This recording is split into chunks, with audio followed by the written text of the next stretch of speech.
Siapa nih yang belum tahu tentang kaidah-kaidah dalil? Nih, aku kasih tahu.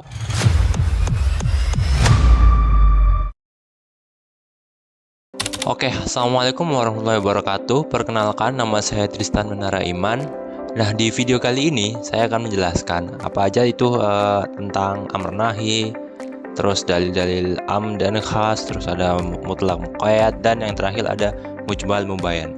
Apa aja sih itu, dan apa contohnya, dan bagaimana penjelasannya? Yuk kita bahas. Nah, yang pertama adalah kaidah amr nahi. Nah, yang pertama kita akan bahas amr dulu ya. Nah, amr itu adalah artinya itu ada perintah, yaitu dalil-dalil yang menjelaskan tentang perintah-perintah yang diperintahkan oleh kepada kita oleh Allah. Nah, apa sih contohnya dalil amr ini? Yang ada di Al-Baqarah ayat 43, yaitu yang berbunyi waqimu sholata wa atuz zakah, yaitu artinya dan dirikanlah sholat dan tunaikanlah zakat. Nah, ayat ini tuh menjelaskan kalau Allah ini memerintahkan kita umat Islam untuk melaksanakan sholat dan membayar zakat sebagai bagian dari kewajiban agama Islam ini sendiri. Setelah membahas amr, kali ini kita akan membahas tentang dalil nahi. Dalil nahi ini artinya adalah larangan, yaitu larangan yang diberikan oleh Allah kepada kita sebagai umat Islam supaya hal-hal ini itu dijauhi oleh kita gitu. Dalil contohnya itu ada dalam surat Ali Imran ayat 130 yang berbunyi ya ayyuhalladzina amanu la ta'kulu riba as'afatan musa'afatan wattaqullaha la'allakum tuflihun. Ya, artinya itu hai orang-orang yang beriman, janganlah kamu memakan riba dengan berlipat-lipat ganda dan bertakwalah kepada Allah supaya kamu beruntung. Nah, di sini tuh artinya kayak berlawanan dari yang tadi itu ya. Kan kita tadi kan disuruh oleh Allah untuk diperintahkan sholat dan menunaikan zakat. Nah, ini adalah larangan dari Allah gitu, supaya kita menjauhi riba dan supaya hidup kita itu beruntung gitu, karena ini riba ini diharamkan. Oke, yang kedua kita akan membahas tentang kaidah am dan khas. Apa sih kaidah am dan khas itu? Yang pertama kita akan membahas tentang kaidah am dulu. Kaidah am ini adalah kaidah dalil yang berisi tentang perintah atau larangan yang sifatnya itu secara umum gitu, bukan secara spesifik. Beda dengan yang khas, nanti kita akan bahas. Lah, contohnya dari dalil am ini adalah ya ayuh, ada di surat An-Nisa ayat 1. Bismillahirrahmanirrahim. Ya ayuhan nasu taqu rabbakumul ladzi khalaqakum min nafsin wahidah, yang artinya hai manusia, bertakwalah kepada Tuhanmu yang telah menciptakan kamu dari diri yang satu. Penjelasan dari ayat ini itu merupakan perintah kepada kita sebagai manusia secara umum, sebagai manusia secara keseluruhan, untuk bertakwa kepada Allah karena Allah ini telah menciptakan diri kita. Seperti itu. Berbeda dari dalil khas ini. Dalil khas ini adalah artinya dalil kaidah dalil yang diperintahkan atau dilarangkan oleh Allah itu secara khusus, secara spesifik. Contohnya ada dari Ali Imran ayat 102 yang berbunyi ya ayyuhalladzina amanu taqullaha haqqa tuqatih wa la tamutunna illa wa antum muslimun. Artinya, hai orang-orang yang beriman, bertakwalah kepada Allah sebenar-benar takwa dan janganlah kamu mati kecuali dalam keadaan muslim.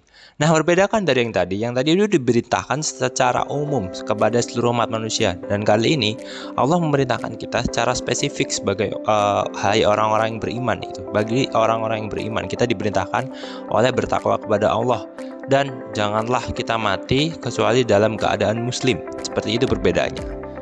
Oke, lanjut ke kaidah dalil yang ketiga, yaitu kaidah mutlak dan muqayyad. Oke, pertama kita akan bahas tentang dalil mutlak dulu ya. Dalil mutlak ini artinya adalah dalil yang diperintahkan atau dilarangkan oleh Allah itu secara bebas. Artinya dalil mutlak ini dalil yang bebas itu. Apa sih maksudnya? Kita lihat ke contohnya terlebih dahulu. Contohnya ada di Al-Baqarah ayat 275. Bismillahirrahmanirrahim. Wa ahallallahul bai', yang artinya dan Allah menghalalkan jual beli. Di sini itu mengatakan kalau Allah ini menghalalkan jual beli, tapi di sini nggak disebutkan gitu jual beli yang seperti apa yang dihalalkan dan jual beli seperti apa yang diharamkan. Jadi masih dibebaskan kalau di ayat yang ini. Nah, kalau di dalil muqayyad ini artinya adalah dalil dibatasi, artinya dalil muqayyad itu. Kita bisa lihat contohnya di An-Nisa ayat 29 yang berbunyi ya ayyuhalladzina amanu la ta'kulu amwalakum bainakum bil batili illa an takuna tijaratan an taradim minkum. Artinya, hai orang-orang yang beriman, janganlah kamu saling memakan harta sesamamu dengan jalan yang batil, kecuali dengan jalan perniagaan yang berlaku dengan suka sama suka di antara kamu. Nah, kan kelihatan perbedaannya. Di sini tuh dibatasi apa saja yang dilarang dari jual beli ini. Janganlah kamu memakan harta sesamamu, jangan secara batil. Dengan cara batil, tidak boleh secara batil kecuali dengan perniagaan yang berlaku dengan suka sama suka. Nah, ini kan dibatasi juga. Dijelaskan kalau misal perniagaan itu harus dilakukan secara adil dan berdasarkan kesepakatan seperti itu. Oke, masuk ke penjelasan yang keempat serta yang terakhir, yaitu tentang kaidah mujmal dan mubayyan.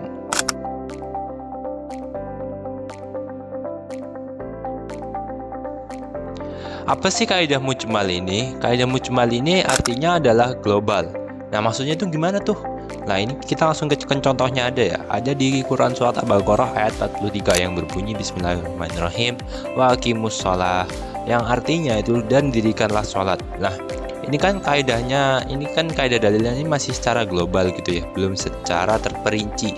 Dan dirikanlah sholat seperti itu aja saja, tapi tidak diperincikan itu maksudnya sholat apa yang misal ditekuni atau misal diwajibkan atau bagaimana, seperti itu kan belum dijelaskan. Nah, dalil mujmal tadi akan dilengkapi oleh dalil yang satu itu yang bernama dalil mubayyan. Apa sih dalil mubayyan itu? Artinya dalil mubayyan ini adalah terperinci.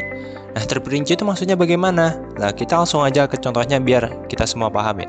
Contohnya ada di Quran surat Al-Baqarah ayat 238 yang berbunyi Bismillahirrahmanirrahim. Khafidhu 'alas salati was salatil wusta wa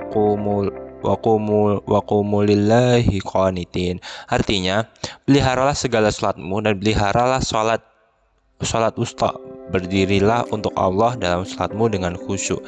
Nah, ayat ini tuh memerintahkan kita secara terperinci gitu ya. Kalau misal kita harus menjaga semua salat, terutama salat wusta atau salat tengah, serta melaksanakannya dengan khusyuk. Beda dari yang tadi itu kaidah mujmal, itu kita cuma diperintahkan oleh Allah untuk sholat saja seperti itu. Kalau di mubayyan ini lebih terperinci apa saja yang ditekankan dalam sholat ini dan yang lain.